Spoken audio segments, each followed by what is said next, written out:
Bonsoir, bienvenue au mérite panafricain des premières dames du continent. Ce soir, comme je le disais, deux détentes sur notre table de débat de ce soir. La première détente concerne un personnage, Alassane Dramane Ouattara. Qui est finalement Alassane Dramane Ouattara, ce monsieur qui s'auto-flagelle, qui s'auto-assassine, qui s'auto-destruit? En tout cas, Luc Michel, bonsoir et bienvenue. Bonsoir Hubert, bonsoir à ton plateau et aux invités du Zoom. Commençons par là. Qui est Alassane Dramane Ouattara, Luc Michel? Alassane Ouattara, c'est l'homme clé du dispositif du contrôle occidental sur le golfe de Guinée. C'est l'homme évidemment de Paris. Il a été chargé par Emmanuel Macron de créer ce qu'on appelle la France-Afrique 2.0, c'est-à-dire la survie des colonies françaises à partir de la CEDEAO élargie, et c'est l'homme qui est chargé de sauver le franc CFA en s'emparant de l'écho. Mais c'est aussi un homme qui a des liens avec les Américains et qui aujourd'hui est un homme clé du dispositif. Lorsqu'on regarde l'actualité, on trouve Ouattara dans tous les complots contre l'Afrique. Tout d'abord, il y a cette question de cette conversation du complot contre les colonels pro-russes de Bamako avec Boubou Cissé, l'ancien premier ministre malien. On voit directement qu'il complote pour détruire économiquement avec les sanctions le Mali.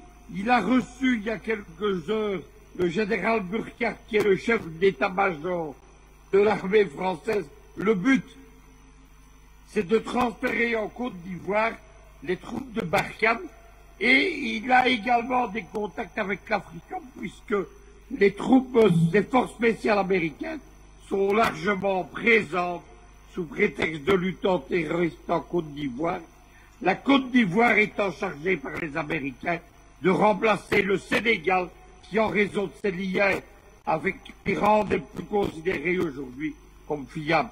Enfin, il apparaît encore comme un personnage clé du procès Sankara. Quand on s'apprête à condamner à Ouagadougou des seconds couteaux, les Djed Déré et compagnie, le principal assassin, celui qui a été directement commandité par François Mitterrand, c'est un certain Compaoré. Ouattara est son ami. Il lui a donné la nationalité ivoirienne, ce qui veut dire qu'il ne peut plus être extradé. C'est donc un personnage clé, non pas seulement un sous-préfet français, mais également un shérif américain. Et partir vers Nestor Pourassi et les autres. Alors, Luc Michel, est-ce que vous êtes déjà au courant que une plainte a été déposée, ou alors une ouverture d'enquête préliminaire du parquet de la commune 4 de Bamako, justement, sur une tentative de coup d'État, une tentative d'atteinte à la sécurité, à la sûreté de l'État du Mali, que ce soit de l'intérieur ou de l'extérieur? Est-ce que c'est Boubou Cissé qui serait donc poursuivi dans cette affaire? Probablement Boubou Cissé, mais il est possible de poursuivre des personnalités étrangères. Les premiers qui ont fait cela, c'est les Équato-Guinéens à l'occasion du coup d'État de 2017 à la frontière du Cameroun, et qui visait la famille du président Obiang, qu'on devait assassiner à Mongomo, déjà avec des mercenaires français, soudanais, tchadiens. Il y a eu deux retentissants qui ont eu lieu à Malabo et à Yaoundé, et pour la première fois, un parquet africain, le parquet de Malabo, a poursuivi des commanditaires occidentaux. Il s'agissait de Maître William Bourdon, l'associé de Georges Soros à Paris, l'homme des biens mal acquis, Transparency International et compagnie, et le second, il s'agit, en tout seigneur, tout honneur, de Georges Soros lui-même, le grand déstabilisateur de l'Afrique. Des mandats d'arrêt internationaux ont été émis en France et aux États-Unis. Ils ont été bloqués par les gouvernements français et américains. Malabo ne faisait pas d'illusions. Le but, c'était d'engager les poursuites.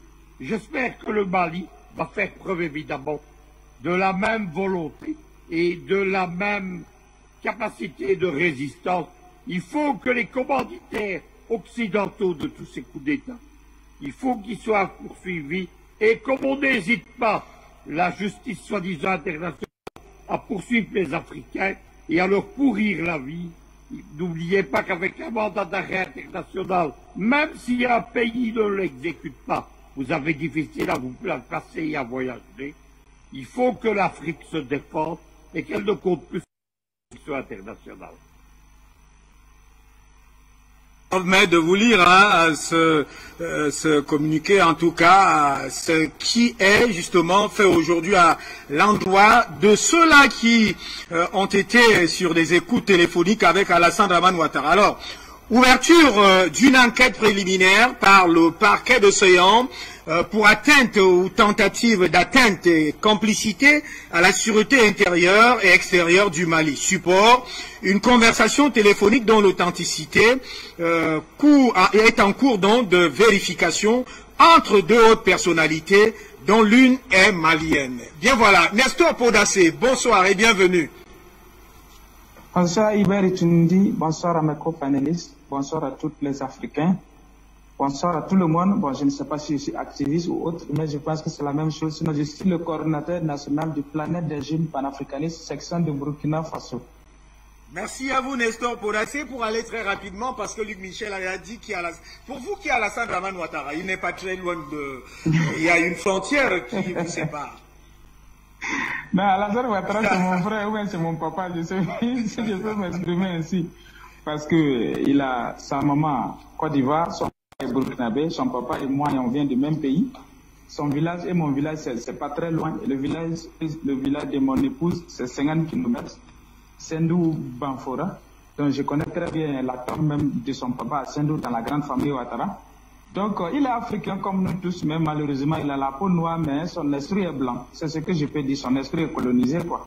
Sinon, c'est un frère africain, mais malheureusement il a quitté nos rangs quoi. Voici la qualification que je peux lui donner. Vous faites rire même les internautes et téléspectateurs.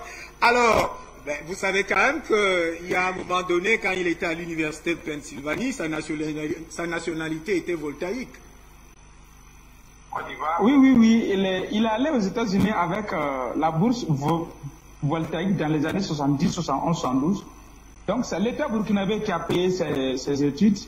Et en son temps, il était le responsable des étudiants voltaïques aux États-Unis. Et Henri Konan Bédié était le responsable étudiant ivoirien aux États-Unis. Donc, ils se connaissent très bien. Ces deux vieux politiciens-là se connaissent très très bien. Donc, ça, en tout cas, il a même fréquenté à Bobo-Dioulasso. Il a fait à Bobo-Dioulasso, la ville où je réside actuellement. Et si vous passez là-bas au lycée Wenzin Koulibaly, il a ses traces là-bas. Voilà, il a fait le collège de nouveau lycée, de la 6e en 3e. Et il est venu faire la seconde en terminant au lycée Philippe Zenda de Ouagadougou. C'est d'ici qu'il est parti aux États-Unis. Donc, tous les traces sont là. Hein. C'est mon frère, mais malheureusement, lui, son esprit colonisé, il est blanc. De toutes les manières, on va revenir en fond sur qui est Alassane Dramane Ouattara, parce que pratiquement, il y a certains de ses camarades de l'université de Pennsylvanie qui nous disent toujours de manière ferme qu'ils ne savent pas par quelle alchimie et quelle gymnastique Alassane Dramane Ouattara s'est retrouvé au Fonds monétaire international, à la Banque mondiale, en fait, dans ces institutions-là, et justement au niveau de la BDAC avec ses portefeuilles économiques, alors que beaucoup ne le savaient pas pertinent dans cette affaire. Alors, dans ce champ, Sylvain Desbougou, analyse politique, bonsoir et bienvenue. Bonsoir Hubert, bonsoir Afrique Média, bonsoir à mes co-panélistes. Alassane Ouattara, qui il est, pour moi Alassane Ouattara, c'est carrément l'envoyé, le sous-préfet de la France et des institutions de Bretton Woods en Afrique. Alassane Ouattara, c'est l'homme lisse. Alassane Ouattara, c'est celui qu'on a envoyé détruire l'Afrique avec les PAS, ce qu'ils appellent programme d'ajustement structurel, que moi j'appelle toujours les programmes d'appauvrissement structuré. Donc Alassane Ouattara, il est en mission, c'est un commerçant qui vient de satisfaire les besoins de ses patrons. Donc Alassane Ouattara, c'est le faux qu'on nous a imposé, c'est le faux qu'on a imposé à l'Afrique comme un expert. Alassane Ouattara, c'est l'homme vide qui, ma foi, a des vengeances à prendre pour cacher ses tares. Donc Alassane Dramane Ouattara, pour moi, c'est carrément le contraire de ce dont l'Afrique a besoin pour se développer. Mais merci à vous. Tout à l'heure hein, sur ces personnages. On va retrouver Souleymane Hamzad, expert en questions sécuritaires. Souleymane Hamzad, bonsoir et bienvenue. Bonsoir, cher frère Hubert Itundi, bonsoir au plateau, à tous les co-panélistes et surtout à la galaxie patriotique panafricaine. Alors pour vous, hein, c'est la question rituelle qui a Alassane Dramane Ouattara. Il a les traces, nous a dit Nestor Poudassé, en Haute-Volta, ancienne, en fait, Burkina Faso, ancienne Haute-Volta.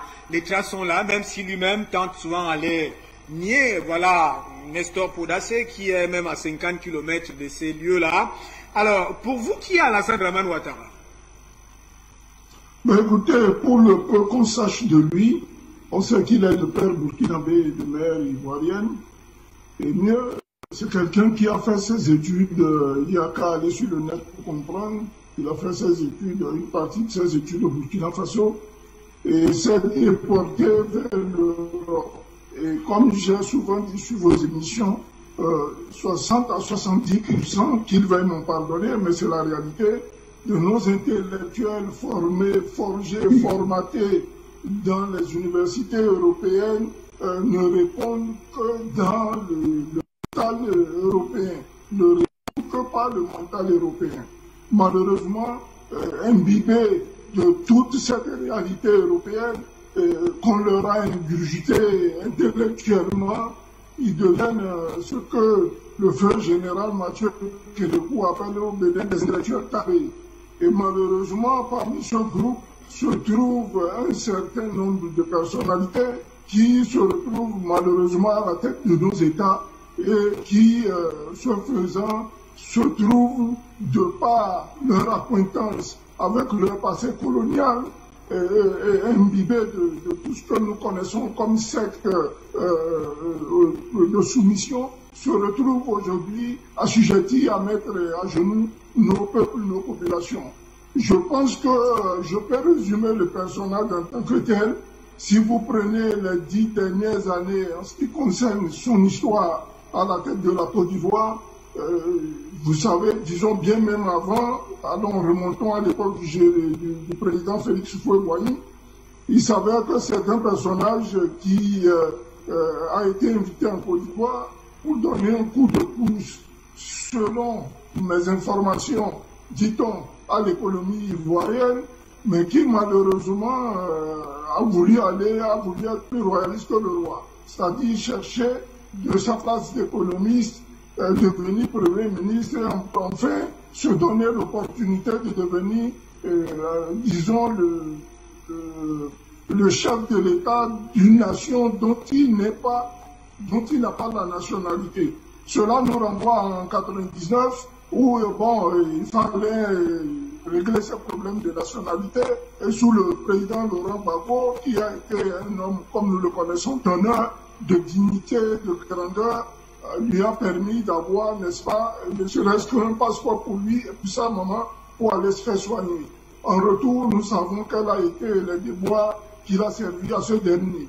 Et remontons en 2002 à l'État, n'est-ce pas, de septembre, qui ramenait le président Laurent Gbagbo de toute urgence dans son pays et qui allait de facto scinder la Côte d'Ivoire en deux.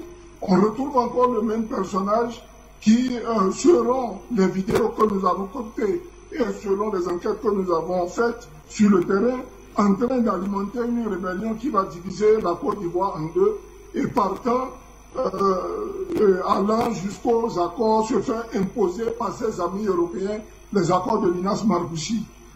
Cela a abouti à la nomination d'un Premier ministre qui a brillamment conduit les élections, disons la transition jusqu'à son terme, débouchant sur une élection qui a fini dans un chaos de à peu près 3000 morts pour ce qui nous est dit, mais pour ceux qui connaissent la réalité, bien plus. Voilà un peu le personnage qui nous a été vendu ces 10-15 dernières années.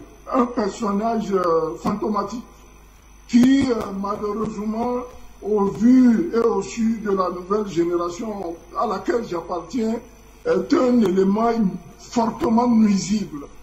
Je veux citer pour cela, pour citer le 3e mandat dont il a fait l'objet, qui, pour ma part, est un coup d'État constitutionnel et à tout point de vue, à tout égard, je pense que ce genre de personnage n'est pas recommandé non plus pour donner des leçons ni à un État de l'Afrique de l'Ouest, soit-il malien, guinéen ou burkinabé. Vous voyez, c'est le monsieur complètement imbibé dans un bordel.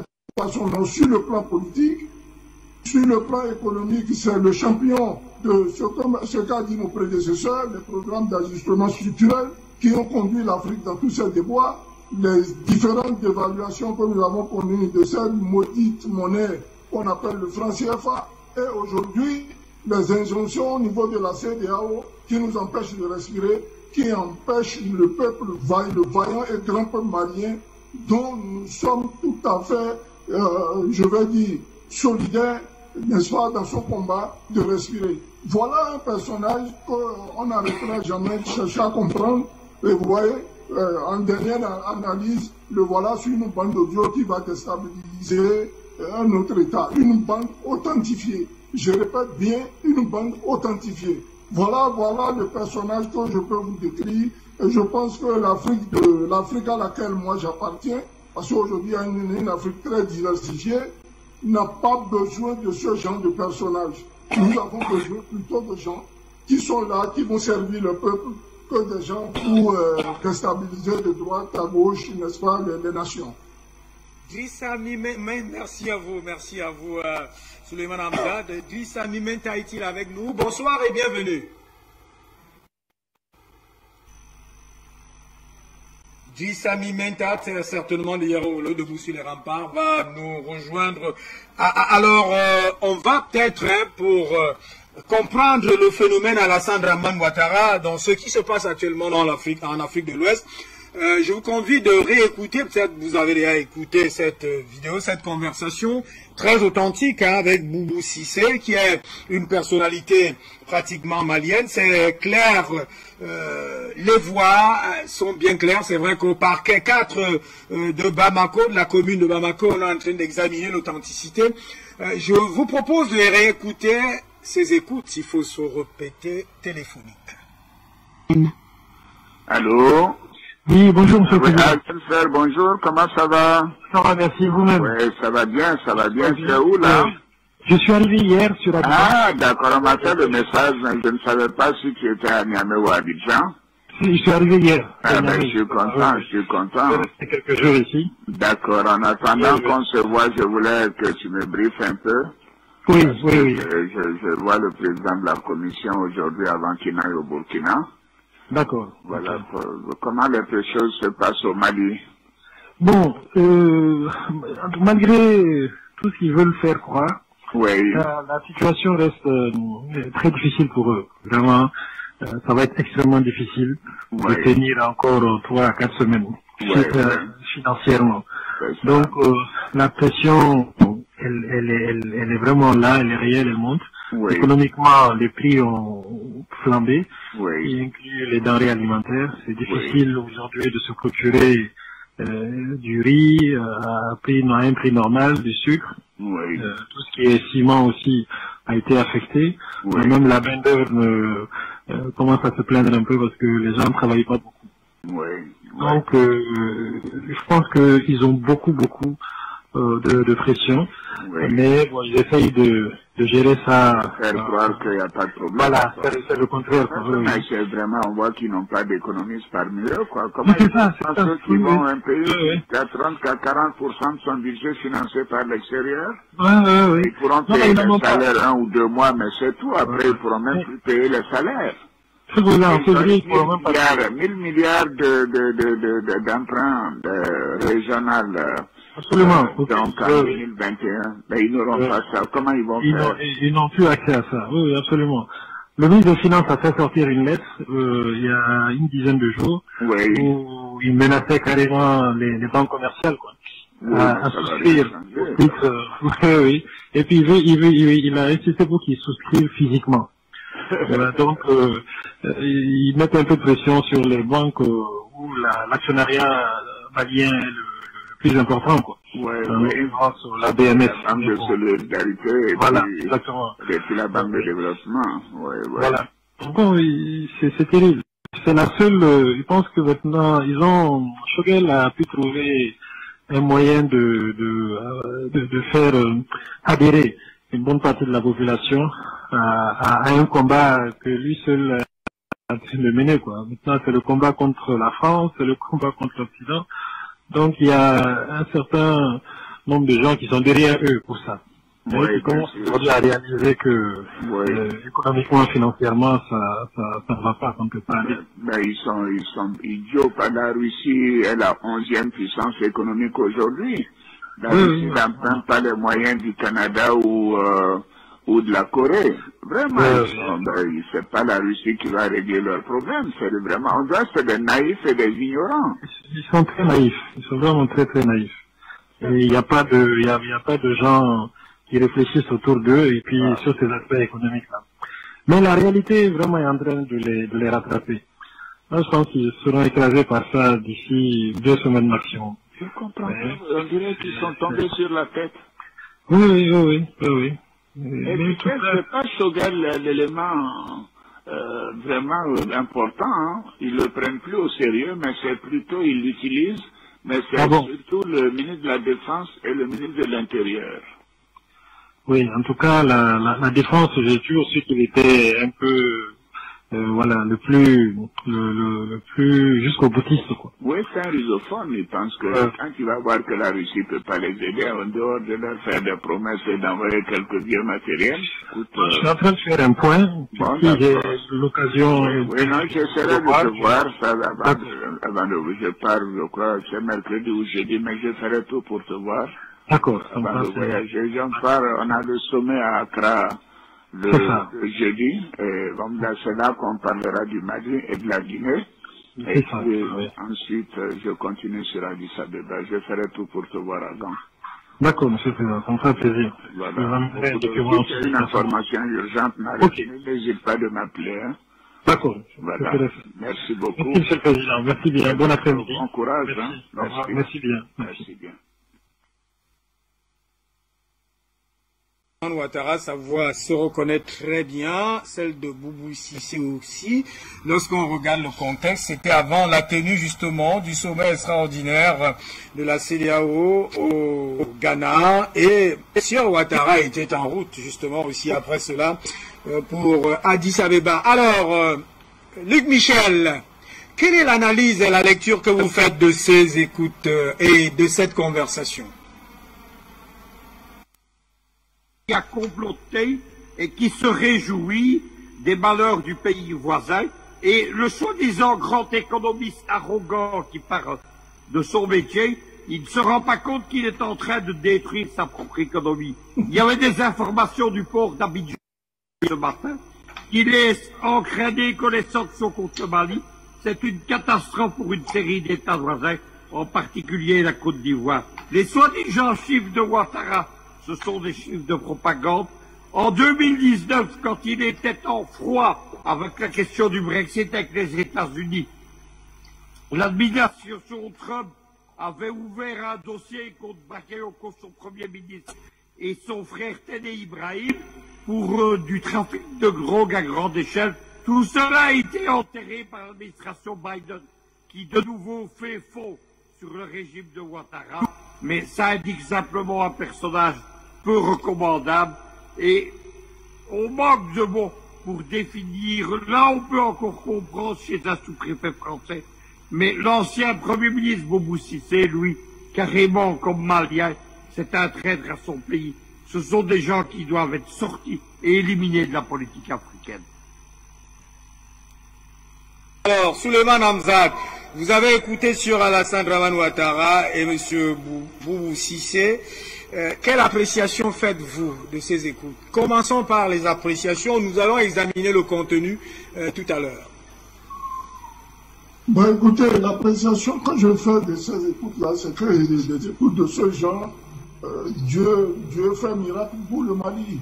Et que ces écoutes-là se retrouvent sur la place publique. Normalement, je pense à mon avis que le téléphone d'un chef d'État est un téléphone crypté. pour le décrypter, il faut en être un expert. Et pour être un expert, il faut avoir étudié un certain nombre de données par rapport au logiciel d'espionnage ou de contre-espionnage. Cela nous montre la suffisance, n'est-ce pas, comment je vais dire, le manque de professionnalisme au niveau de l'appareil de l'État ivoirien en matière de sécurité. Vous voyez que sur le sol ivoirien, il y a quand même la France qui est là avec tout son matériel.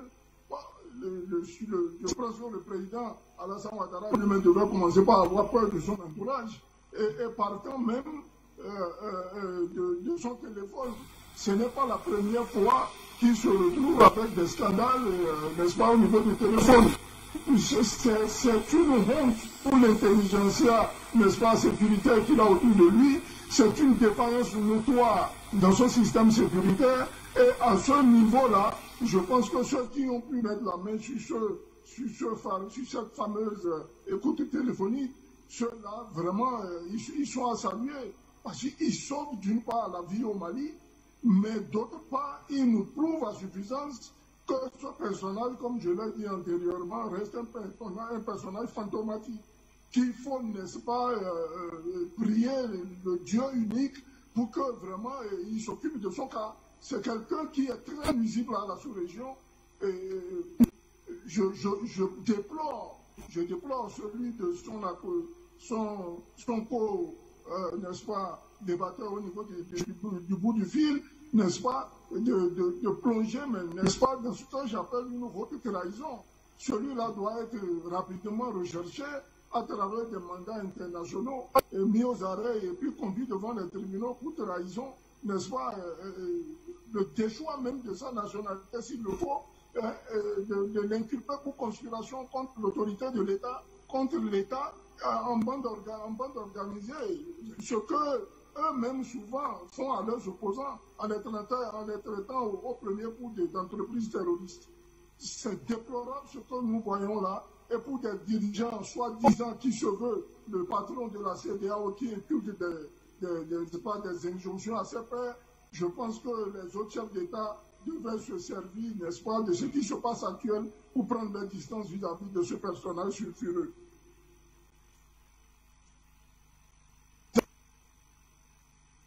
On reste toujours sur l'appréciation, la simple appréciation. Et là, Souleymane Hamzad a relevé un ensemble d'éléments de fond, c'est-à-dire la capacité de la diplomatie, la porosité, la négligence et l'imprudence.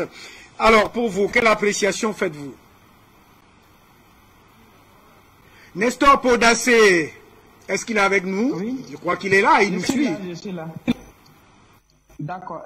L'appréciation par rapport à cette vidéo, à cette écoute téléphonique, cette conversation téléphonique. À cette conversation téléphonique, c'est comme je l'ai dit ici ce matin sur Ligne Rouge, j'ai dit, moi personnellement, ça ne me surprend pas. Ça ne m'a pas surpris du tout, parce que nous, on le soupçonnait il y a très longtemps. Voilà, même dans la suite de l'audio, où il parlait du Burkina Faso, il a même parlé du Mali aussi. Donc moi, personnellement, ça ne me surprend pas, parce que c'est quelqu'un, il n'a jamais aimé la légalité, il est toujours dans le faux, mais il veut que les gens le suivent dans tout ce qui est faux. C'est-à-dire il se croit après Dieu, quoi. Il se croit le super divin, en dehors de Dieu, c'est lui qui est le Dieu des autres, quoi. Et que tout ce que lui dit, les autres doivent suivre. La preuve est que j'ai décelé un peu son parcours. Son village Sendou, qui est à 50 km de ma ferme, mon village de ma femme, voilà, à Banfora. De là-bas, il vient à Bobo, il fait sa 6e à 3e à Bobo-Glasso, la ville où je réside actuellement. De Bobo-Glasso, il vient, il fait de la seconde en terminale à Ouagadougou, au lycée Philippe Zenda. Et d'ici, il va aux États-Unis avec passeport voltaïque. Je ne nie pas qu'il n'est pas ivoirien, parce que sa maman est ivoirienne, donc il a droit à la nationalité ivoirienne. Ça, c'est son droit. C'est comme quelqu'un qui est né en France, il a droit d'être français. Il quitte là-bas, il finit ses études, il revient travailler à la PCAO comme voltaïque. Après, il va manœuvrer pour aller travailler à la FMI comme directeur général adjoint, DGA. De là-bas, il est rentré en contact avec le réseau maçonnique, qui sont les ennemis des êtres humains aujourd'hui. Et c'est de là-bas, il va revenir pour pour superviser l'économie ivoirienne à partir des années 88-89, jusqu'à ce qu'on le nomme Premier ministre en 90. Donc déjà, le verre était déjà dans le fruit. Donc il était en miniature, en préparation pour être ce qu'il est aujourd'hui. Donc, vu que Blaise Compaoré, le sous-préfet français, n'est plus là, Oufoué n'est plus là, donc c'est lui qui joue le rôle maintenant. Donc il a le plein pouvoir de jouer le rôle maintenant. Tous les plans Machiavel de la France est confié à lui pour exécuter. Donc en 2012, il va contrecarrer le coup d'État du capitaine Sanogo. Il a même envoyé des militaires pour faire un contre-coup contre Sanogo. Ça a échoué en son temps. On a même attrapé des militaires, il y a eu des tractations souterraines et puis bon, ils sont rentrés à Abidjan. En 2015, son pays natal, qui est le Burkina Faso, c'est pour cela que nous l'avons interdit de ne plus mettre pied. Nous on a dit on ne veut pas voir Alassane parmi la délégation ivoirienne ici. Tous les autres présidents peuvent venir sauf lui et puis Macky Sall. Et puis celui du Niger, du Togo. Nous on a dit les quatre là, on ne veut pas les voir ici. Il faut que ça soit clair. Parce que pourquoi 2015, Alassane Ouattara finance coup d'État contre le Burkina Faso. Son pays natal, le pays de son papa. Donc c'est pourquoi j'ai dit c'est mon frère, mais allez là, son esprit est colonisé. Donc lui il est blanc, moi je suis africain burkinabé d'origine, donc ça fait deux cas. Donc ça fait bon, c'est mon frère, je ne peux pas trop taper sur lui, mais en même temps, c'est sa peau qui est noire, sinon il n'est plus avec nous. 2015, il nous fait coup d'État ici, avec de nombreux morts. Voilà, ça s'est passé. La personne qui l'a envoyé faire coup d'État, il lâche la personne, qui est Soro Guillaume, qui était son ancien premier ministre, son ancien président de l'Assemblée nationale. Il utilise Soro. En même temps, il fait fuiter les enregistrements de Soro pour casser Soro politiquement. Alors que c'est lui qui a envoyé Soro. Parce que quand on a interrogé Soro Guillaume, il a dit « Je suis un missionnaire ». Donc si Soro Guillaume est un missionnaire, qui est derrière? C'est Alassane Ouattara. On quitte là-bas. Au Gabon, il y a eu élection. Il allait pour faire coup d'État pour installer son ami Jean Ping. On quitte au Gabon encore en août passé, je crois. Quand il y a eu coup d'État contre Iyeka, il voulait reprendre les choses en main au Mali. Donc, ce n'est pas sa première tentative, au fait. Guinée-Bissau, c'est la même chose. Et tout dernièrement, la vidéo qui vient d'être futée. Donc, nous-mêmes, Burkina, on est encore dans sa ligne de mire. Il ne s'avoue pas vaincu. Donc, là où nous-mêmes, on est là, parce que nous, on a dit, on ne veut pas le voir ici. C'est vrai, c'est le village, c'est le pays de son papa, mais nous-mêmes, on ne veut pas de lui ici. C'est bon comme ça. Si les Ivoiriens sont fatigués de lui, ils n'ont qu'à le renvoyer en France. Il va aller prendre sa retraite là-bas. Voilà, c'est bon comme ça. Donc, voici un peu ce que moi je peux analyser. Alassane Ouattara veut toujours travailler pour faire plaisir à la France. Voilà, Alassane Ouattara veut toujours travailler pour faire plaisir à la France. Il est là au service de la France. C'est pour faire plaisir à la France, ni aux Africains, ni au continent africain, ni au peuple africain. Voici la qualification que moi je peux donner. C'est pour cela qu'il est rentré dans ce jeu. Sinon, en réalité, le peuple malien est en train de combattre pour se libérer. Nous, Burkinabés, nous sommes alliés au peuple malien pour faire front commun. Je pense que le peuple ivoirien est rentré dans le jeu. Mais malheureusement, Alassane Ouattara est là toujours pour empêcher le peuple ivoirien de faire front commun avec le peuple burkinabé, le peuple malien et le peuple nigérien. Mais je vous rappelle que le même Alassane Ouattara a divisé la Côte d'Ivoire. Parce que quand il a envoyé la carte séjour, moi je me rappelle, moi je suis né à Yaoukoro. Pour ceux qui connaissent bien Saint-Fra, à côté de Yamoussoukro, moi je suis né là-bas. Nous, on ne connaissait pas qui est burkinabé, qui est ivoirien, qui est malien, qui est guinéen, qui est sénégalais. On ne connaissait pas tout ça. C'est quand Alassane Ouattara a envoyé 4 séjours en 90. Je me rappelle très bien en son temps, les policiers ivoiriens aimaient s'amuser avec les Français façon. Ils disent que vous là, vous êtes beaucoup comme ça là. Avion vient, vous vient. Train vient, vous vient. Avion vient, vous vient. Train vient, vous vient. Camion vient, vous vient. Pourquoi si bateau vient, vous ne vient pas? Bon, c'était une manière de s'amuser quoi. Voici comment la division a commencé un peu, jusqu'à se devenir grand. Alors que les Ivoiriens ne connaissaient pas ça. C'est Alassane Ouattara qui a envoyé 4 séjours. Et ça s'est amplifié, c'est devenu autre chose. C'est le même là encore qui vient dire, je suis musulman et on m'empêche d'être candidat. Donc je lance un appel à tous les pays frères africains. Le Mali est à 80% musulman. Le Burkina Faso est à 40 à 50% musulman. Donc ces pays-là, il y a une communauté musulmane très forte. Et lui, il se permet aujourd'hui de se lever contre ces pays-là. Donc vous devez savoir que le monsieur-là n'est pas musulman. Il a utilisé la fibre religieuse pour parvenir au pouvoir. Donc c'est une usurpation de titre quoi. Voilà. Il se dit musulman, mais en réalité il n'est pas musulman. Il veut juste manipuler la communauté musulmane. Donc pour moi c'est un manipulateur. Il faut que les gens soient très très vigilants Il faut que les gens soient très regardants là-dessus. Donc, ce que je peux dire, les Ivoiriens, s'il vous plaît, le peuple malien est debout, le Burkinabé les ont rejoints. Ah, faites votre part. Je sais que c'est pas facile, mais ça a été toujours comme ça. Quand c'est difficile, c'est en ce moment qu'il faut avancer. Merci beaucoup. Bougou, hein, vous êtes analyste politique, on vient de suivre là cette trajectoire d'Alassane Dramane Ouattara. En tout cas, c'est un phénomène dans ces affaires de manipulation, d'instrumentalisation, de théâtralisation, et on voit bien par ces écoutes téléphoniques le degré jusqu'où il peut aller pour servir de valet pour les aspirations qui sont contraires aux aspirations des populations. Sylvain de Bougou, appréciation de votre part de cette conversation téléphonique entre Sir Alassane Dramane Ouattara et monsieur Boubou. Merci à Hubert, merci à tous ceux qui sont intervenus avant moi. Pour l'ancien premier ministre malien, je pense qu'il n'y a pas plusieurs chemins à prendre. C'est un monsieur qu'il faut rechercher, il faut l'arrêter pour qu'il s'explique. Et je pense que le parquet 4 de Bamako est en train de faire ce travail-là pour vraiment arrêter, pour amener monsieur Boubou Cissé devant la justice pour qu'il s'explique. Parce que ce qu'il vient de faire, c'est une haute trahison. Il a servi cet État en tant que Premier ministre et donc il devait savoir protéger les intérêts supérieurs de sa nation, le Mali. Lorsque nous prenons Alassane Dramane Ouattara dans cette intervention, dans cette vie, en tout cas dans cette écoute, c'est la suffisance. C'est-à-dire, Alassane Dramane Ouattara traite. Il traite des responsables d'un autre État, l'État malien qui, ma foi, a servi de base en 1946 pour parler de l'indépendance de l'Afrique, la création du RDA du moins, RDA. Cet État-là, ce grand État, l'État malien qui a eu de grandes universités, l'État malien qui a produit en tout cas des intellectuels qui ont travaillé dans toutes les institutions jusqu'à la NASA, l'État malien qui produit de grands enseignants et de grands chercheurs, alors il traite ces gens-là d'idiots. Vous l'avez entendu.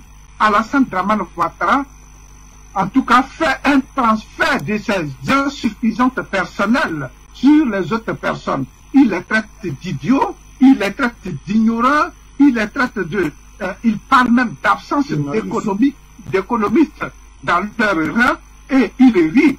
Mais Alassane Dramane Ouattara, qui, ma foi, est en train de tout faire pour asphyxier, en tout cas, le Mali, devrait dire, lui, s'il est vraiment africain, s'il n'est pas en mission pour la France, il devait tout faire pour diminuer, lui, son budget de 342 milliards par an pour aider le voisin malien.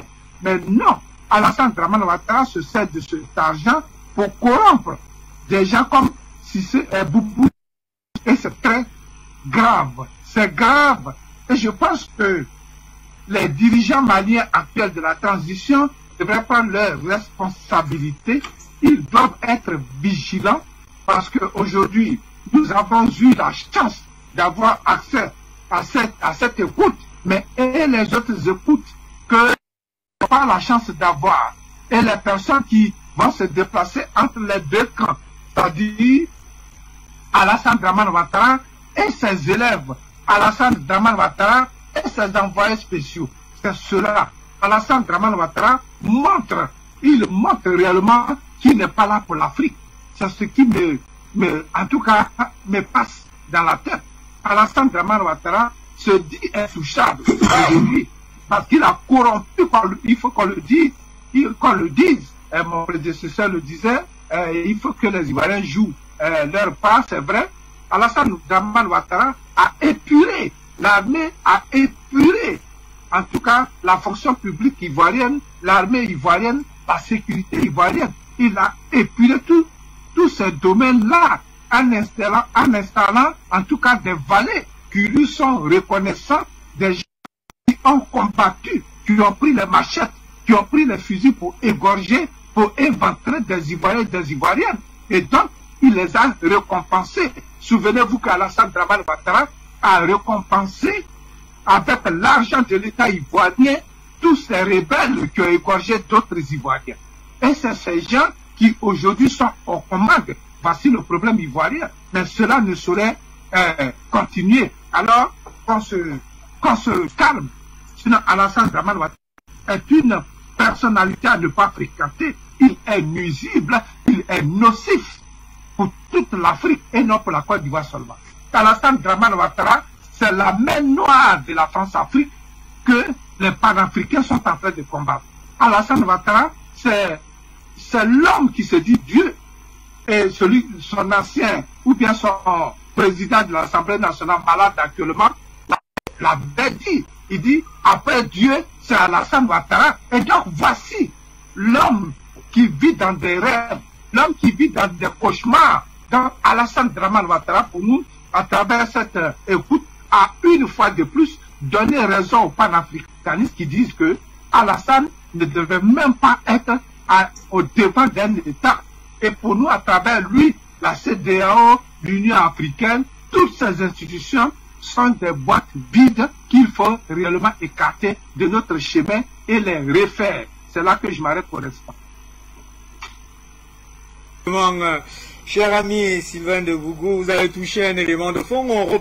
On part donc vers Luc Michel. Alors, Luc Michel, les mots ici apparaissent comme des pistolets et puis il y a des attitudes, des rires qui se dégagent. Alassane Dramane Ouattara qui traite les dirigeants actuels de transition au Mali d'idiots, d'ignorants, des gens qui ne connaissent rien, ils sont tombés sur la tête.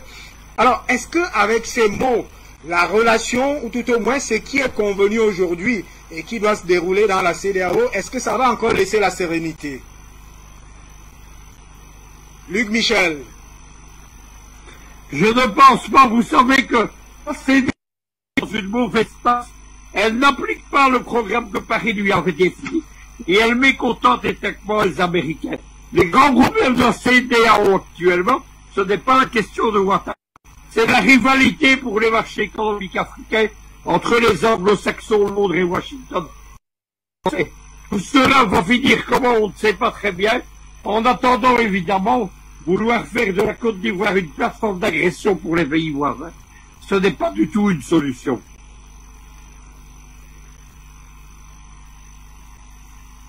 Vous êtes en train de vouloir chercher ce qui peut se dessiner dans les têtes des autorités de transition du Mali. C'est vrai qu'elles sont très élégantes. Est-ce que, Luc Michel, est-ce que ce n'est pas le même narratif qui vient de Paris, de l'Élysée, du Quai d'Orsay? C'est le même narratif et la même considération qu'a Alassane Dramane Ouattara. Écoutez, vous savez, on dit qu'un chien qui donne les puces qui possède à ses maîtres, c'est ce qui se passe mais à l'envers. C'est-à-dire qu'il ne faut pas attendre autre chose à l'homme qui est l'homme clé du régime français. Il ne faut pas attendre autre chose que l'arrogance et la prétention de ses maîtres français. Lorsque vous écoutez ce ton supérieur, cette façon de traiter, somme toute, des chefs d'État d'un pays voisin, d'imbéciles, c'est de ça qu'il s'agit. On a effectivement un personnage insupportable, dont le résultat, d'ailleurs, le succès lui-même n'est pas très brillant. C'est pas quelqu'un qui se vanter de grands succès, c'est donc une réputation purement usurpée. Merci à Souleymane Hamzad. On entre dans le fond de cette affaire.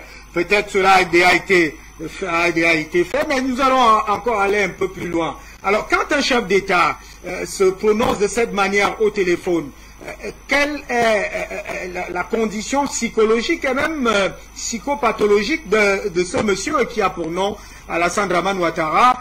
Est-ce qu'aujourd'hui, en écoutant ces propos qui sont déjà devant le monde entier, lui-même, est-ce qu'il ne se mord pas les doigts?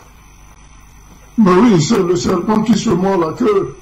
C'est le serpent qui se mord la queue dans ce sens-là que je vous ai énuméré préalablement en tant que des questions de protection, n'est-ce pas, qui a un certain nombre de paramètres qui sont respectés dans le droit du chef.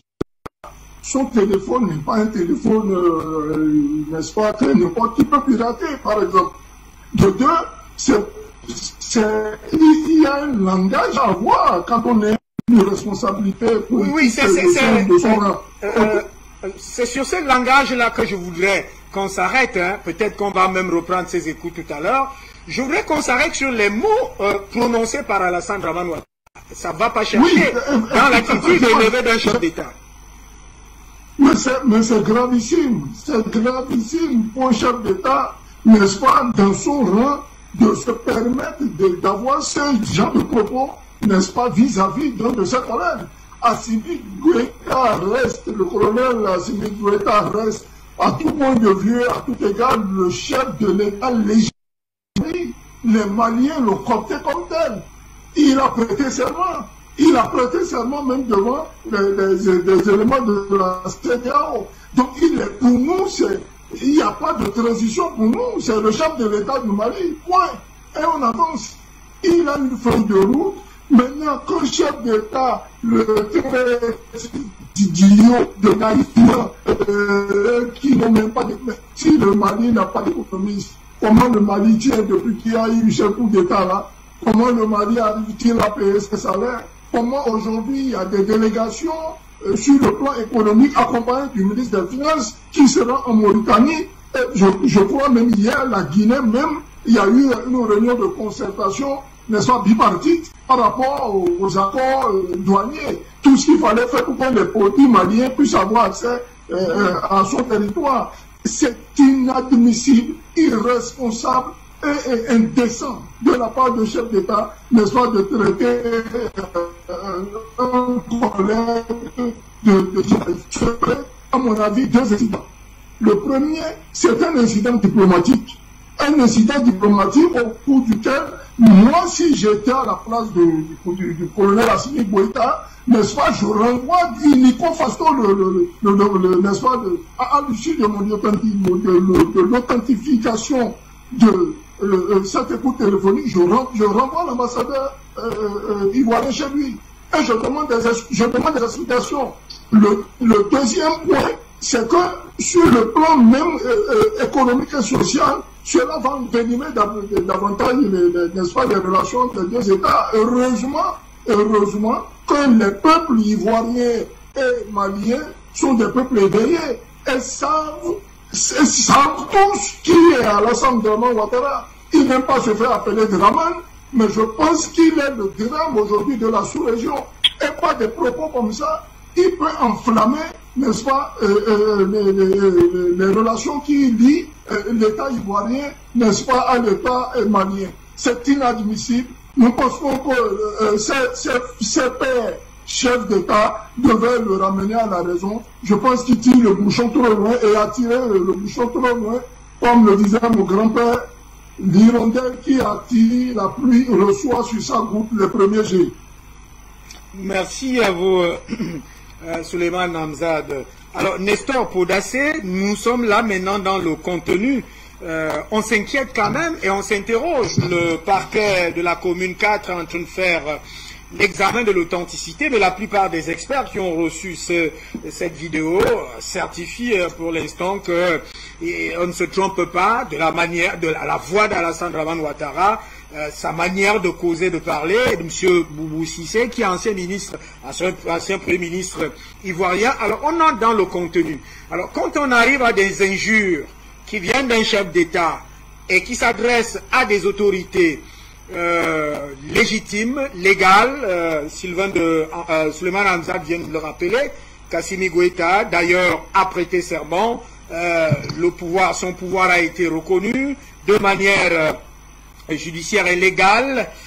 Alors, est-ce que ces propos-là ne portent pas en elles-mêmes la flamme et l'huile qui va se verser dans cette situation? Alassane Ouattara, ce propos, ce n'est pas sa première fois de le dire. Il n'a jamais eu du respect envers les autres chefs d'État. Il s'est toujours cru supérieur aux autres. Dans les rencontres, il faut écouter Chris Yapi dans les coulisses, ce qui se passe pour mieux comprendre. Voilà. Donc, vous voyez comment en 2019, il a phagocyté le projet de l'écho vrai de la CEDEAO pour transformer en écho Macron. Vous voyez comment il a fait?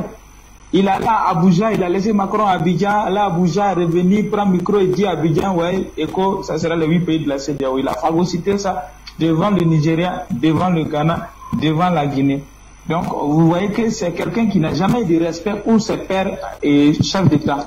Donc, son comportement, ce sont comme ça. C'est comme je l'ai dit matin, le chien ne change jamais sa manière de s'asseoir. S'il n'a pas respecté son pays natal, qui est le Burkina Faso, et imaginez-vous, il va respecter qui encore? En 2015, nous avons autorité mis en place légalement par la population, parce que la population a dit à Blaise Compaoré merde. Et on a mis Zida et Kafando en place pour gérer la transition. Alassane Ouattara vient faire coup d'État contre ça pour dire que nous avons fait une insurrection sauvage et barbare. C'est notre insurrection et qualifie. Une insurrection que tout le monde entier a salué. Lui, il traite cela de sauvage et barbare. Donc, il n'a jamais eu du respect. Et en ce moment, il n'a jamais reconnu Zida comme Kafando, comme président. Aujourd'hui, il vient d'insulter le président Assimi Goïta. Bon, Alassane ne va jamais se faire sa manière de s'asseoir. Pour moi, après Nestor Podassé, restons quand même dans le contexte. Je vais requérir à la régie qu'on réécoute cette conversation, parce que quand il parle de dirigeants, il parle ils sont.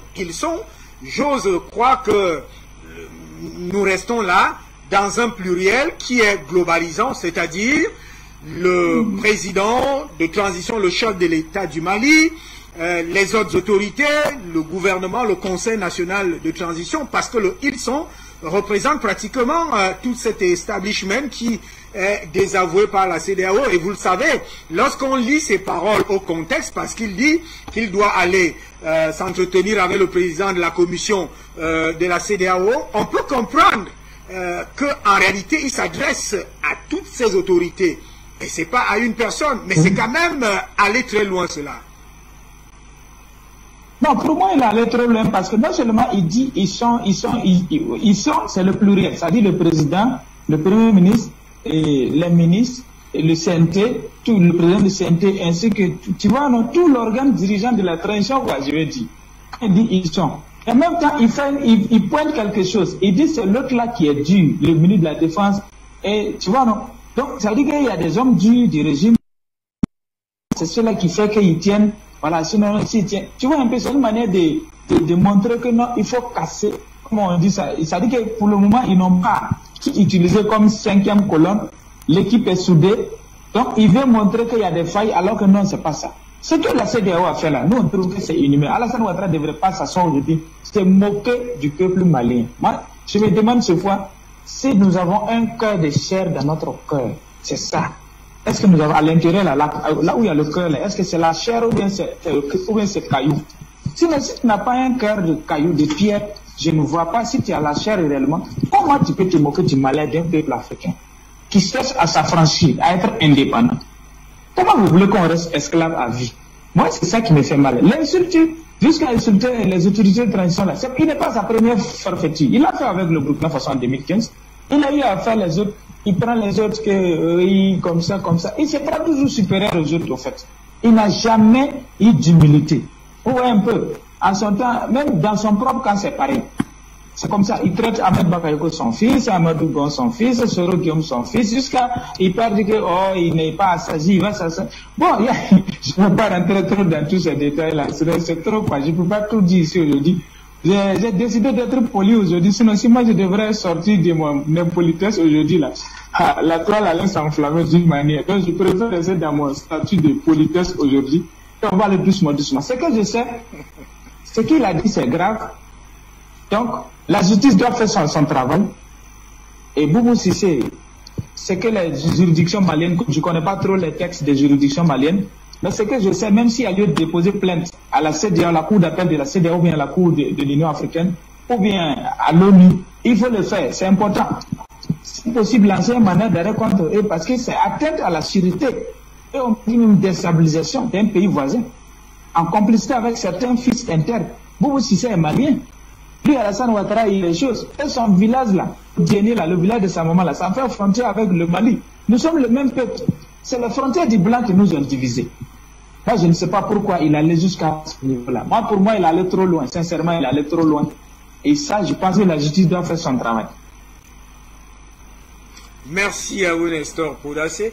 Alors, Luc Michel, on va quand même regarder cette affaire dans une perspective des négociations où on cherche à se comprendre. Est-ce que ce jeu et ces mots apparus décidément en public ne sont pas le contexte qui se joue en coulisses?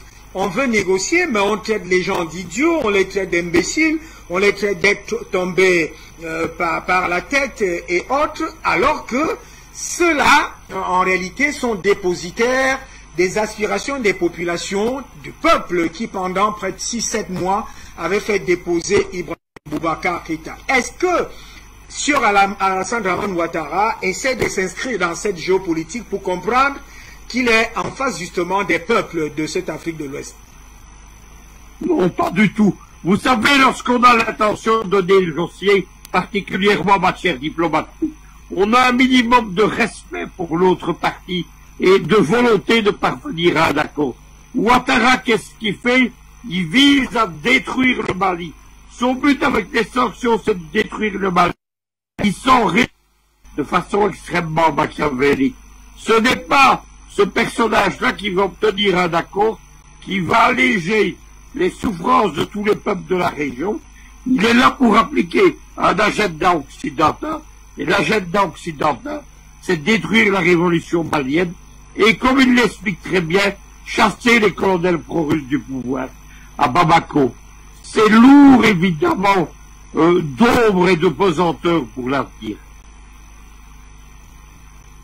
Michel, Souleymane Hamzat, je crois que là, on va peut-être aller voir ce qui se passe au standard et peut-être prendre aussi les votants par réseaux sociaux pour les premières dames de ce soir. Souleymane Hamzat, on peut quand même observer les autres pays. On prend parmi ces pays Mauritanie, Algérie, arrêtons-nous un peu sur l'Algérie. On a quand même suivi le ministre des Relations extérieures de l'Algérie, M.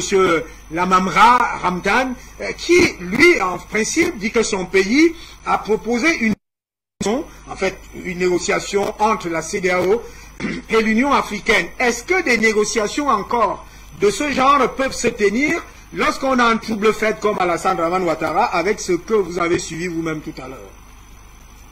Impossible. Il a si bien expliqué Luc Michel.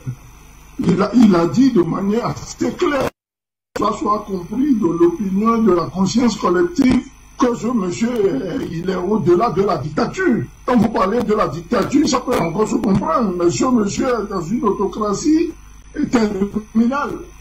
Il est dans une autocratie terminale. Il y a ce genre de propos qui insultent ses collègues pères de la sous-région, qui les traitent de naïfs, d'ignorants, qui a un langage que peut avoir le plus petit citoyen de la République, qui va tomber de droite à gauche. C'est inadmissible. C'est inadmissible. Donc, je veux que nous regardions aussi, n'est-ce pas, le caractère de cette écoute-là au vu des relations internationales et géopolitiques. Mais il n'y a pas que ces pays de la sous-région qui ont été indexés. Il est allé même jusqu'à traiter les Russes. Il a traité les Russes de vendre presque d'illusions, des gens qui donnent du matériel frelaté ou bien périmé, je ne sais pas, de ce qu'on nous donne. C'est inadmissible d'avoir un chef d'État, d'avoir, en tout cas moi je profite de votre plateau pour lui dire de se réfléchir tout de suite. On ne joue pas avec Vladimir Poutine. Hein. Moi, mon père était sous la révolution révolutionnaire pendant 17 ans. Le Bénin est un grand ami de la Russie. Il ne faut pas s'amuser avec les Russes. Les Russes, ce n'est pas de la cacahuète. Les Russes, ce n'est pas de la cacahuète. Il faut faire très attention, surtout quand on est chef d'État. Il y a des propos qu'on ne peut pas se permettre. Et quand il dénigre la Russie en disant qu'elle est la 11e puissance, il y a un éminent, n'est-ce pas, politologue, analyste et politologue, Mikhail Egonov, qui dit que la Russie est la 6e puissance mondiale de nos jours. Et d'ailleurs, quand même, avec un PIB, n'est-ce pas, en termes de PIB, à parité de pouvoir d'achat. Donc, franchement, il se dit économiste, il ignore même ces chiffres. ayant occupé des fonctions de haut rang, franchement, je ne sais pas qui le conseille. Et je voudrais lui... Suleiman Hamza, ce que vous dites est très très important.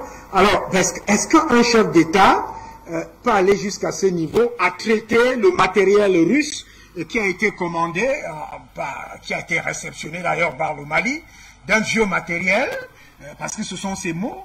Comment est-ce que ce vieux matériel a pu agir en Centrafrique et apporter la sécurité pour les Centrafricains? Comment ce vieux matériel est actuellement en train de redonner la vitalité aux Fama? Est-ce que ces choses ne sont pas assez graves, mais pas seulement graves, mais ce n'est pas du rôle d'un chef d'État?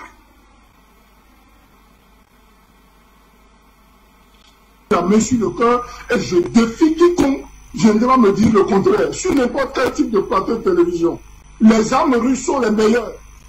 Vous prenez la Kalachnikov, tout le monde connaît la Kalachnikov. Foutez-la à l'eau pendant 1 an.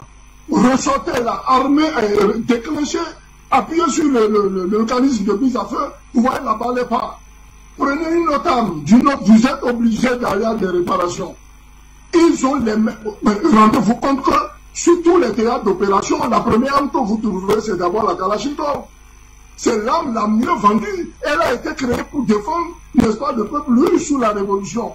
Donc, même si ce sont des armes, comme il le dit, de seconde main, ou je ne vais même pas me permettre son langage, je veux bien lui renvoyer un dicton de mon village qui dit que c'est avec les vieilles marmites que nous faisons les bonnes sauces. Mais qui se tient tranquille, et surtout qui ne reproche à lui-même, n'est-ce pas, les retombées de la pluie qu'il est en train d'attirer. Je me répète une fois de plus, on ne rigole pas avec Vladimir Poutine. Explose sur la certains se disent que avoir à écouter les propos d'Alassane Dramane Ouattara, ça ne ressemble pas à un chef d'État, c'est un gamin. Ils sont très nombreux, je salue tous sur la toile, très nombreux. Un autre qui dit, quand on regarde le visage de monsieur Alassane Dramane Ouattara, on voit un visage sans âme, un visage, je veux pas dire ça, c'est très fort. Alors là, on va au standard pour vous retrouver dans le grand zoom. On prend un premier appelant qui nous rejoint. Monsieur, bonsoir et bienvenue. Le code d'accès, vous votez, vous contribuez.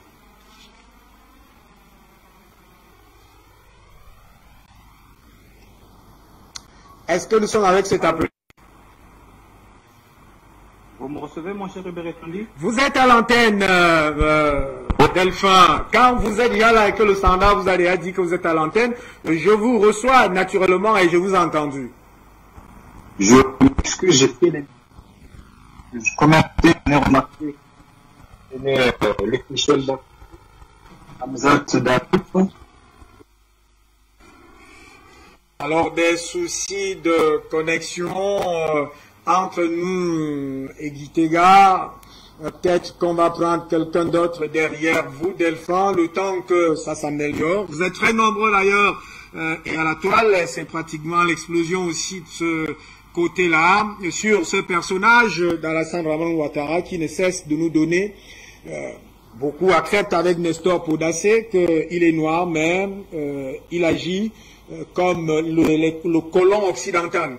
Est-ce que nous avons notre appelant derrière Delphin qui va certainement nous revenir? Monsieur, bonsoir, bienvenue, code d'accès, vous votez, vous contribuez.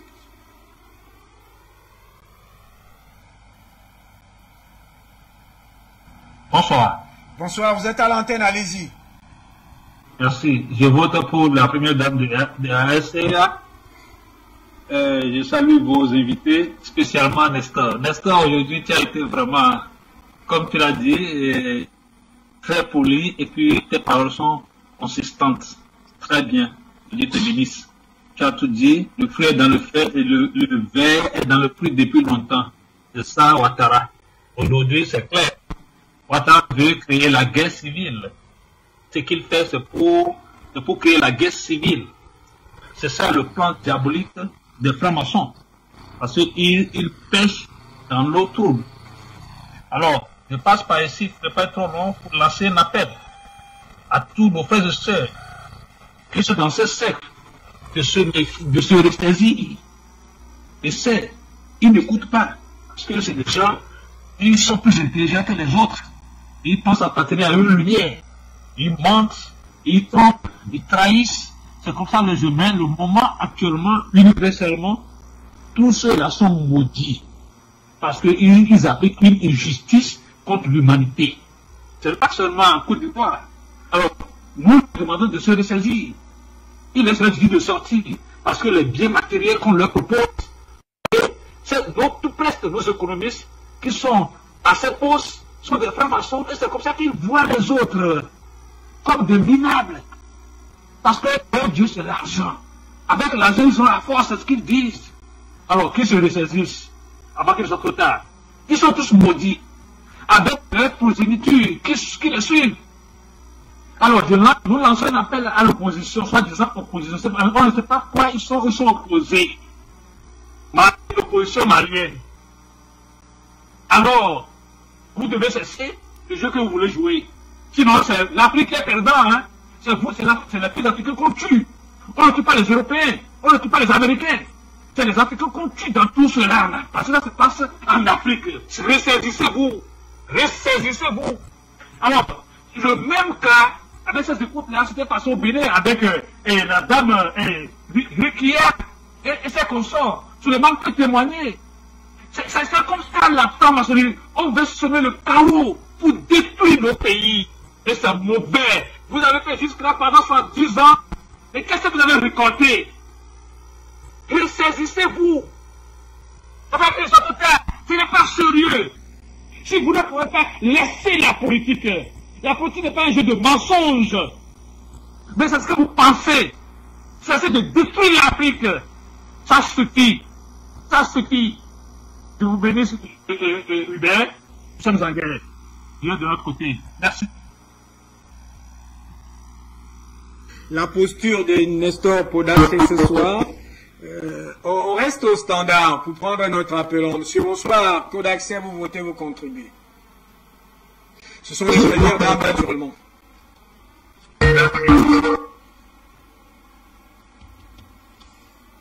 Vous êtes à l'antenne, cher monsieur, allez-y.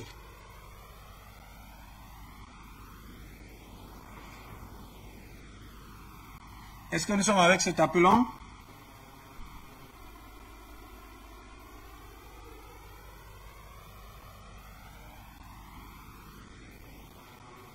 Peut-être que c'est des téléspectateurs. Et donc, je continue en votant pour toutes les premières dames d'Afrique centrale, ainsi que leurs homologues d'Éthiopie, de Madagascar, et pour, on va dire, l'encourager, la première dame du Mali.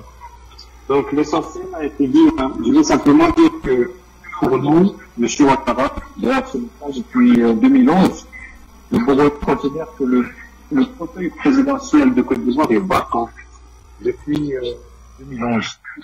Donc, le comportement de ce monsieur n'est pas surprenant pour nous.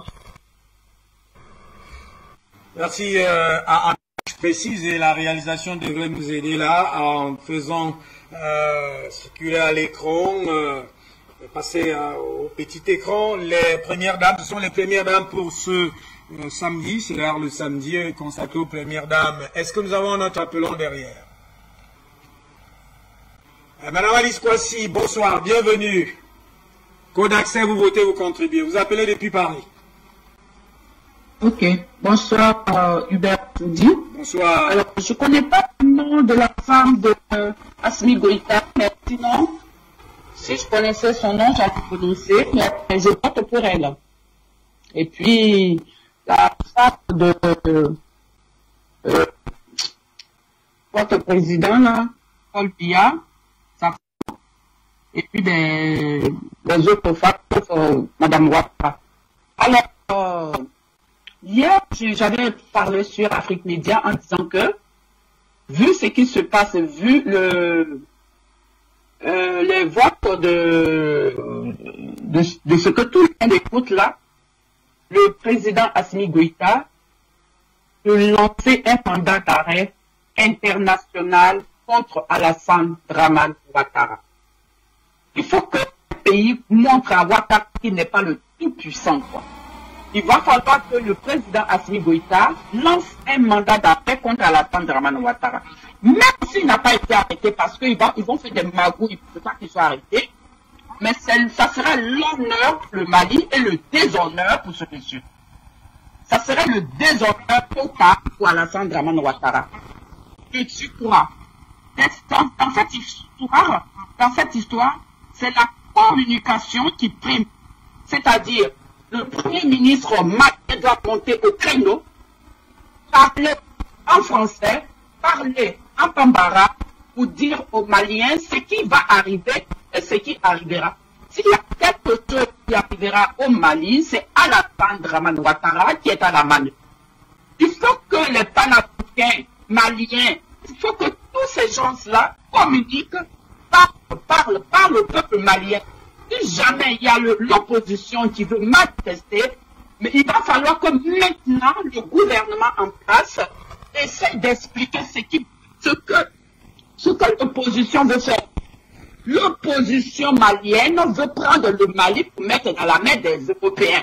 Il faut que le Premier ministre en parle. Il faut que les autres qui sont dans ce parti en parlent constamment, parler en bambara surtout, pour que tout le peuple malien comprenne ce qui se passe et ce qui va arriver.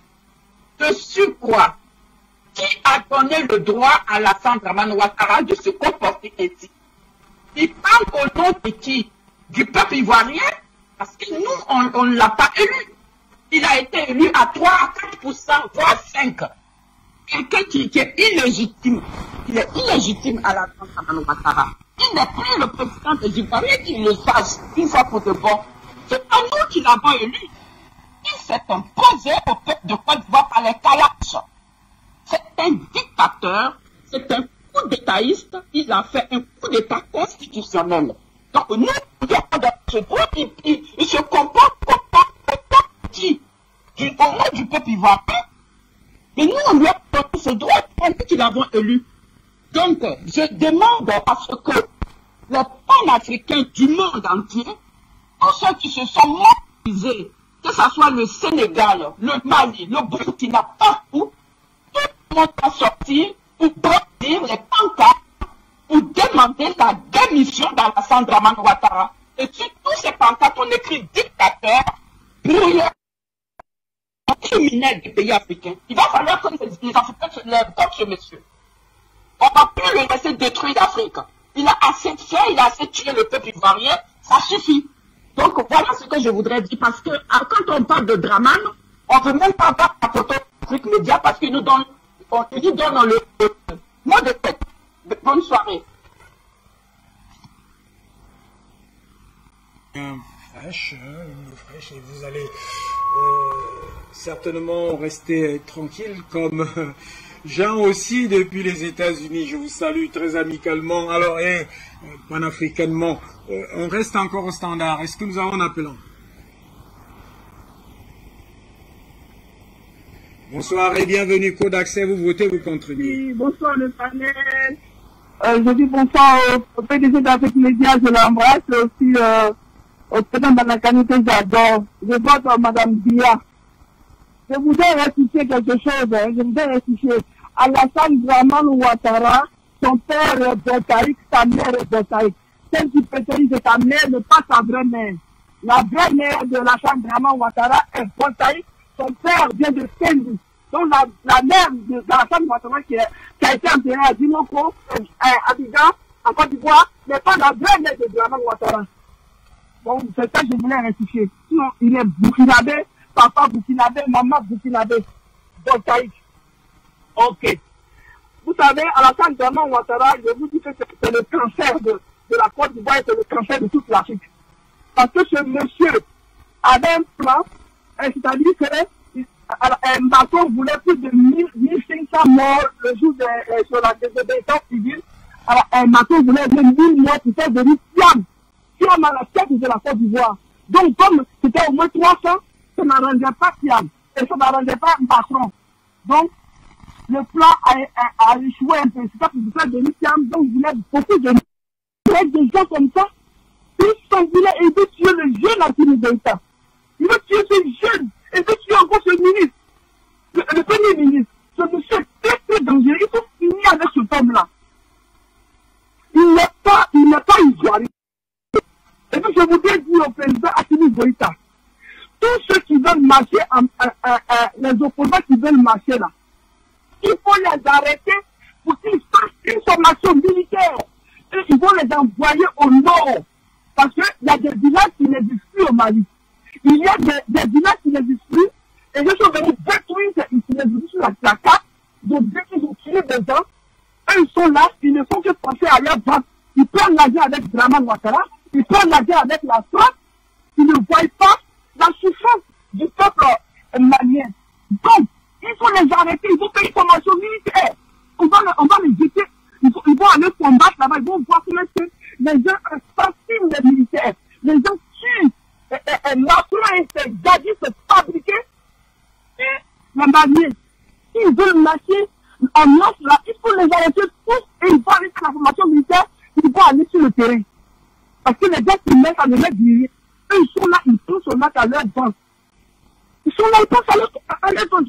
Tout ça c'est fini. Et puis, je voudrais dire aussi à Assimi Goïta de faire voter une loi, même que ce soit Assimi Goïta, que ce soit tous les pays africains.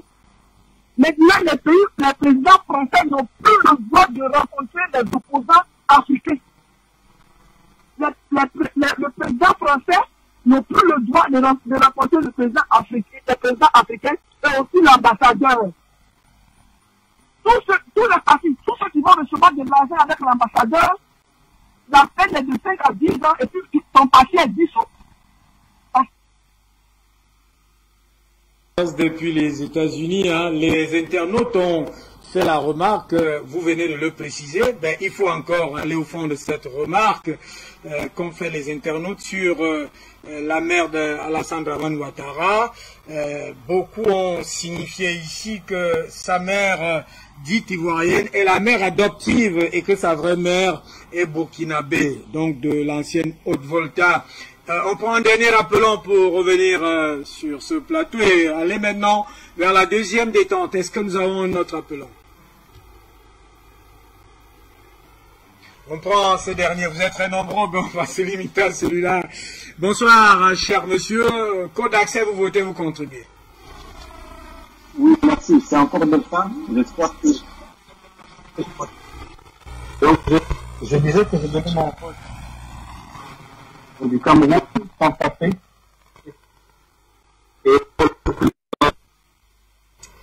Des difficultés de réseau